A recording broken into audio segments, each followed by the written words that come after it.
a Salafi. Believe me, I love all. I love all my Muslim brothers. I am not here to hurt anyone's feeling. Therefore I said, Ta'ala wila kalmatin sawa'im bainana bainakum. Come to common terms as between us and you. I am coming to common terms. I respect Abu Hanifa, Imam Abu Hanifa, Imam Ahmad Hanbal, Imam Malik, Imam Shafi.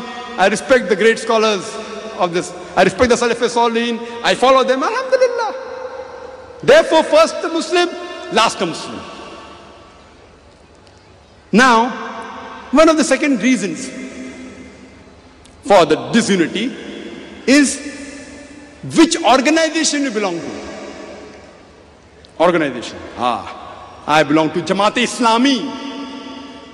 I belong to Tabligh Jamaat. Ikhwani. So these organizations, what happens? These, see, if you follow Quran and Sunnah, but if you don't belong to my organization, I am not with you. See, making organization is not wrong in Islam. Giving name to an organization, Jamaat-e-Islami, Jamiyat Ahle Hadith, no problem. Giving any name, Jamaat Ahle Hadith, Jamaat-e-Islami, or center named after Sheikh Ibn Taymiyyah, any, no problem. But if that organization is following Quran and Sunnah, according to Salaf Salihin, it's the right organization, otherwise it is wrong. Give it any name. After Hazrat Umar, may Allah be pleased with him. After Hazrat Abu Bakr, may Allah be pleased with him. After Ibn Taymiyyah, Allah be pleased with him. After Abu Hanifa, may Allah's mercy be on him. No problem. No problem.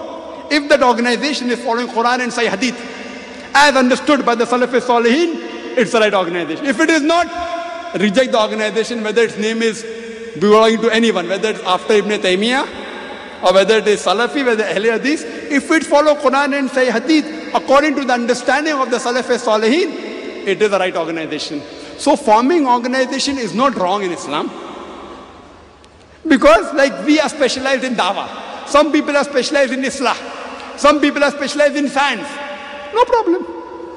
But what happens if there are two organizations doing dawah? Two organizations. Both are following Quran and Sunnah. But he does not belong to my organization, so I am against him. I start giving fatwa. What fatwa? That person is a kafir. Takfir. Direct. Don't go to that organization. You know, people said, don't come to the peace exhibition. You know, but the Zakir told me, people are telling, don't come to peace exhibition. Why? Because peace exhibition is not organized by me. If it was organized by me, then it is good. If it is organized by the Jamaat I belong to, it is a good exhibition. If it is not organized by my Jamaat, it's not a good organization. It's not a good exhibition. Why? We have to see Allah and His Rasul. If that organization, if that exhibition is following Quran and Sahih Hadith, according to the understanding of the Salaf Salihin, it is the right organization. There's no problem. So making organization is no problem, as long as the organization is on the Quran and Sahih Hadith. So if you want to join any organization, verify for yourself whether the organization is Quran and Sahih Hadith. If there's a difference in the Hadith and Quran understanding, as per the understanding of the Salaf Salihin, the pious predecessors, the three generations, finished. Answer is easy. But people give fatwa.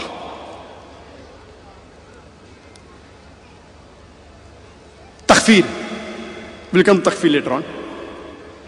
And according to the hadith of Muhammad Sallallahu Alaihi Wasallam, hadith of Sahih Bukhari, volume number 8, hadith number 637. The Prophet said, any Muslim who says kafir to another Muslim, it comes back to him. Muhammad Sallallahu Alaihi Wasallam said, it's mentioned in Sahih Bukhari, volume number 8, hadith number 6103, that any Muslim tells to another Muslim he's a kafir, he kills him. Now, based on this, the scholars, they said, great scholars, they said that you should not do takfir. Takfir means calling another Muslim, another believer a kafir. And there are various fatwas of these hadith, that according to Hafiz ibn Hajar, he said that the hadith of Sahih Bukhari says that if you call a Muslim a kafir, it comes back to you. That means the kufr comes back to you and you become a kafir. Sheikh Shawkhani, he said that do not call another believer a kafir until the proofs, the burhan, are as clear as the daytime of the sun. Unless it's clear to you that he's a pakka kafir. Proof. See, it's not fard to call a kafir. It's not fard. Even if the Muslim may be a kafir while giving a fatwa. Takfir. One calling the kafir outside the fold. So the various fatwas describing it is wrong. Now, as I mentioned, as far as calling the word Salafi, there are two groups of scholars. One group of scholars said it is fard. And I give you an example of Sheikh Nasruddin Albani. I want to even let you know that Sheikh Saleh Fawzan, who I respect, he is the scholar of the present time, even he says calling Salafi is a fard. To a lesser extent, not very staunch, is Sheikh bin Baz. He says fine to identify yourself, no problem. But there are other group of scholars who say calling Salafi is wrong. Scholars who believe in Quran, Hadith and Salaf Salihin. First, I will quote you the person who's respected the most amongst the Salafis of the present time, Sheikh Ibn Taymiyyah. There's a book called The Call to Islam and the Caller, in which 40 hadiths are mentioned. The 40th hadith, the last hadith, is a hadith in which it is mentioned. It's hadith of Tirmidhi, hadith number 2600. There it is said that Allah's Messenger, Muhammad Sallallahu Alaihi Wasallam, said that I have been instructed with 5 things which I am instructing to you. First is Jama'ah. Jama'ah means following the 3 generations, the Salaf is following. Second is obeying. Third is hearing. Fourth is hijrah. And fifth is jihad in the way of Allah subhanahu wa ta'ala. First is Jama'ah, following Salaf is following. Second is hearing. Third is obeying. Fourth is hijrah. Fifth is jihad in the way of Allah subhanahu wa ta'ala. 5 things. And anyone who goes away by a span's difference from the Jama'ah, he has thrown the yoke of Islam off his neck. And anyone who calls to anyone besides Allah, he is inviting you to the abode of hellfire. Hadith, classified as Sahih.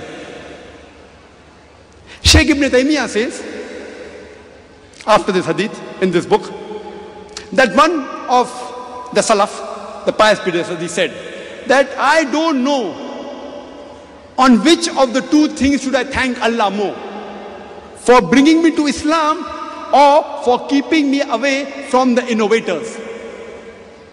One of the Salaf, he quotes and he says, I don't know which of the 2 things should I thank Allah more, for bringing me Islam, for me becoming a Muslim, or for keeping me away from the innovators. You should call yourself only, even in the previous hadith of Tirmidhi, it ends by saying, if you call anything besides the way of the Allah, what Allah has called you, and he says Muslim, Mu'min and Abdullah. A Muslim, a believer and the worship of Allah. If you call anything besides these 3 things to yourself, you are calling yourself to hellfire. Hadith. This Salaf, Sheikh Ibn Taymiyyah quotes, that if you call anything, I don't know which thing should I thank more for Allah, for bringing me Islam or for keeping me away from the innovators. You cannot call anything besides what Allah has called you in the Quran. Muslim, Mu'min and Abdullah. Sheikh Ibn Taymiyyah. So how can you quote saying Sheikh Ibn Taymiyyah says you should call yourself Salafi? What Sheikh Ibn Taymiyyah says, you have to follow the Salafist following, which even I say. Sheikh Ibn Taymiyyah never said call yourself Salafi.